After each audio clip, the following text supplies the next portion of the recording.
friends, welcome to Samapasi channel. இன்னைக்கு நம்ம சேனல்ல என்ன ரெசிபி பார்க்க போறோம் அப்படினா பக்ரீத் ஸ்பெஷல் டைமண்ட் கேக்க பத்தி தாங்க பார்க்க போறோம். நம்ம ஒவ்வொரு நாளும் ஒவ்வொரு விதமான ரெசிபி பார்த்துக்கிட்டு இருக்கோம். இது போல மேலும் நிறைய ரெசிபிகளை நம்ம பார்க்கணும்னா நம்ம சேனலை மறக்காம Subscribe பண்ணுங்க. கூடவே பெல் பட்டனையும் கிளிக் பண்ணுங்க. வாங்க வீடியோக்குள்ள போகலாம். இந்த டைமண்ட் கேக் செய்ய தேவையான இன்கிரிடியன்ட் முட்டை,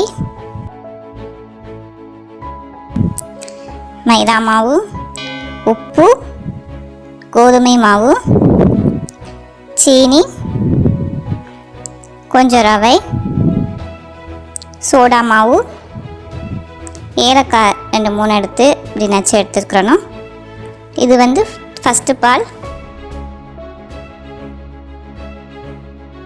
ரெண்டாவது தேங்காய் பால். இப்போது ஒரு பாத்திரத்தில் இப்போ நான் 4 முட்டை எடுத்துருக்கேங்க. நல்லா கவனிச்சுக்கோங்க. 2 கிலோ மாவுக்கு 4 முட்டை, 1 கிலோ மாவுக்கு 2 முட்டைங்கிற மாதிரி 2 கிலோ மாவுக்கு 4 முட்டை எடுத்து ஊற்றிக்கிறேங்க. இது மாதிரி நான் நாட்டுக்கோழி முட்டை தான் இதுக்கு நாங்கள் யூஸ் பண்ணியிருக்கோம். அது உங்கள் விருப்பம், நீங்கள் எந்த முட்டை வேணாலும் யூஸ் பண்ணிக்கலாம். அது கூட இந்த நச்சு வச்சுருக்க ஏலக்காயை போட்டு கொஞ்சோண்டு உப்பு சேர்த்துக்கிறேங்க.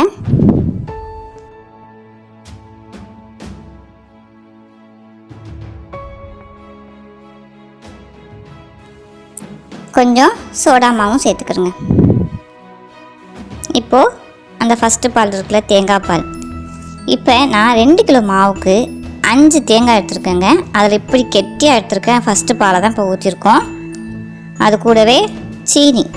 இப்போ 1 கிலோ மாவுக்கு அப்படின்னு பார்த்தீங்கன்னா 350 கிராம் சீனி கரெக்டாக இருக்கும். நீங்கள் எக்ஸ்ட்ரா சீனி வேணும், சுகர் தேவை அப்படின்னா நீங்கள் சேர்த்துக்கலாம். அது உங்கள் ஆப்ஷனல். இப்போ எல்லாத்தையும் நல்லா மிக்ஸ் பண்ணணும்.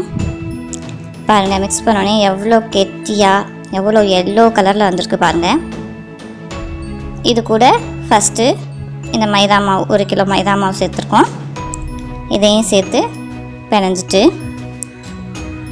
இந்த மாதிரி பிணையணும். அப்புறம் அந்த 1 கிலோ கோதுமை மாவு அதையும் சேர்த்தாச்சு. சேர்த்து நல்லா அப்படியே மிக்ஸ் பண்ணுங்கள். இப்போ ஒரு சின்னதாக கொஞ்சமாக ஒரு பவுலில் எடுத்துருக்க அந்த ரவையும் சேர்த்தாச்சு. இதையும் நல்லா மிக்ஸ் பண்ணுங்கள். இப்போது இந்த 2வது பால் எடுத்து வச்சுருக்கோம் இல்லையா, அதை கொஞ்சம் கொஞ்சமாக சேர்க்கணும் தேவையான அளவு.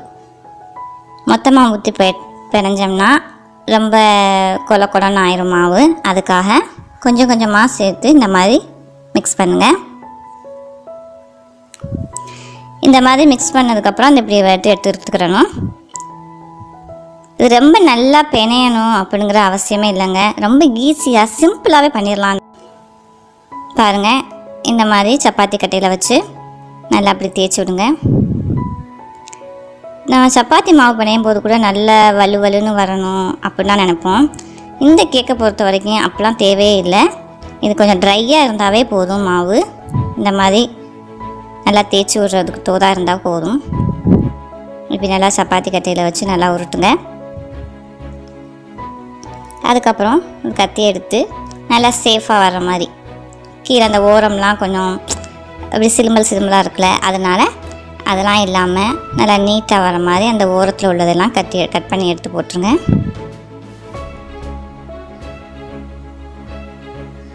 இப்போ நல்லா இந்த மாதிரி லைனாக அப்படி கட் பண்ணி ஓவர் லைனாக அப்படி கட் பண்ணிட்டு வரணும்.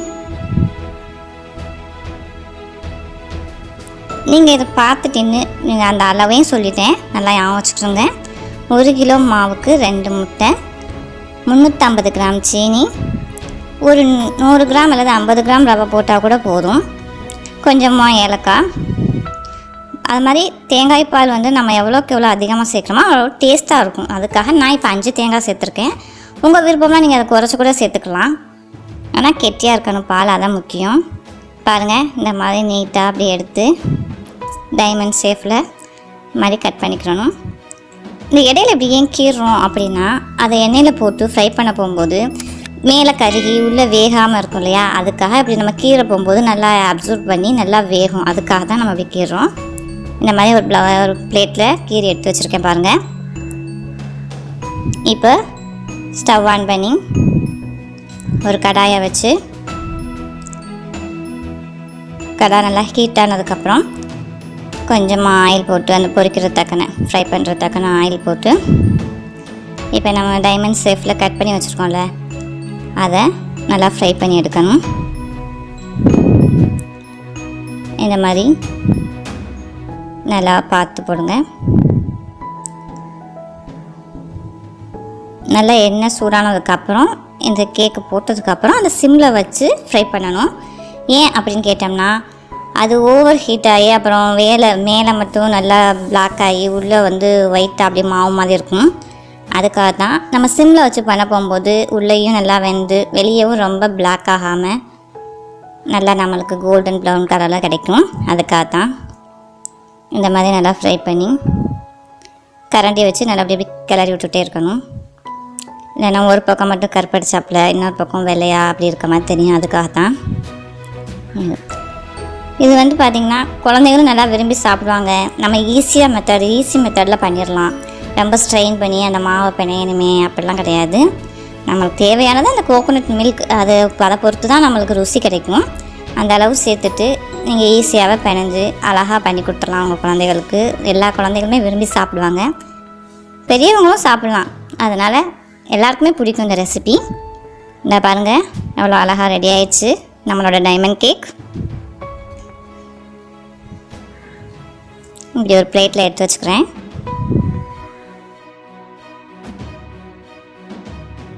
அவ்வளோ சீக்கிரமாக பண்ணியாச்சு.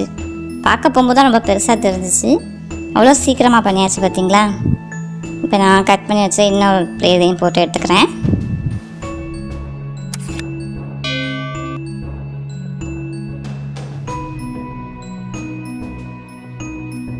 இதில் டக்குன்னு செஞ்சாச்சு இந்த கேக்கை.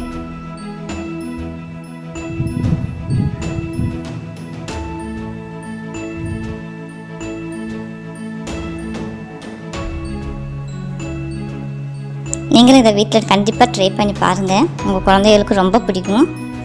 நான் அந்த எடுத்து வச்சுருக்கேன் அந்த 2 கிலோ மாவுலேயும் செஞ்சு எடுத்துட்டேன். பார்த்திங்களா 2 கிலோ மாவில் எவ்வளோ கேக் கிடச்சிருக்குன்னு.